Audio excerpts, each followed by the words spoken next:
اب حج جو ہے اس کی 3 قسمیں ہیں. آپ نے خود تعین کرنا ہے کہ میں نے 3 حج کی قسموں میں سے کون سا حج کرنا ہے. اگر حاجی قربانی اپنی ساتھ لے کر جائے تو وہ اس کا حج قران ہوتا ہے. ابھی میں اس کی تفصیل بتاتا ہوں. اور اگر قربانی ساتھ نہ لے کر جائے اس کا حج تمتع ہوتا ہے. اور حج مفرد اس میں قربانی نہیں ہوتی. قران آج کل قربانی لے کر دوسرے ملکوں سے کوئی جانے والا نہیں ہوتا. ہاں عربوں میں سعودیہ میں رہنے والے لوگ اگر لے جائیں تو وہ الگ مسئلہ ہے.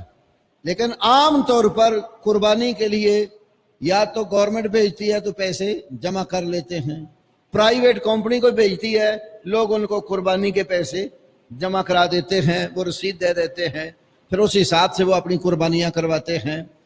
تو یا پھر آدمی خود جو ہے وہ قربانی کرتا ہے. خود قربانی کرنا بھی آسان ہے, مشکل نہیں ہے, یہ انشاءاللہ بعد میں بات آتی. تو حج قران والے نے اور حج تمتع والوں نے قربانی ضرور کرنی ہوتی ہے, مفرد والے نے قربانی نہیں کرنی ہوتی. تو ہمارے لوگ جو یہاں سے اکثر جاتے ہیں تو ان کا حج تمتع ہوتا ہے. تمتع عمرہ کر کے احرام کھول دینا, پھر عمرے کی پابندیوں سے آزاد رہنا اور 8 ذی الحج کو دوبارہ احرام باندھنا ہے. تو حج تمتع کرنے والا میقات پر یا اس سے پہلے عمرے کی نیت کرے گا, لفظوں میں لبیک اللہم عمرتن یا لبیک عمرتن, دونوں میں سے کوئی لفظ بھی استعمال کرے.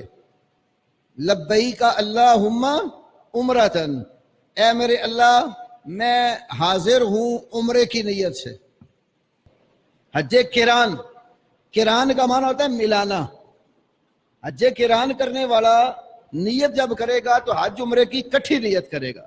اللہم لبیک عمرتن و حجن, پھر کعبے جا کر عمرہ کر کے وہ احرام نہیں کھولے گا, اسی احرام میں ہی رہے گا اور 8 ذی الحج کو منا چلا جائے گا. تمتع والے کو فائدہ ہے, اس نے عمرہ کر کے احرام کھولا, اب یہ احرام کی پابندیوں سے آزاد ہے. جس نے خالی حج کرنا حج مفرد, وہ آ کر پہلا ایک طواف کرے گا کعبے کا جس کو طواف قدوم کہتے ہیں, اور اپنے احرام میں ہی رہے گا. الحسن اسلامک سینٹر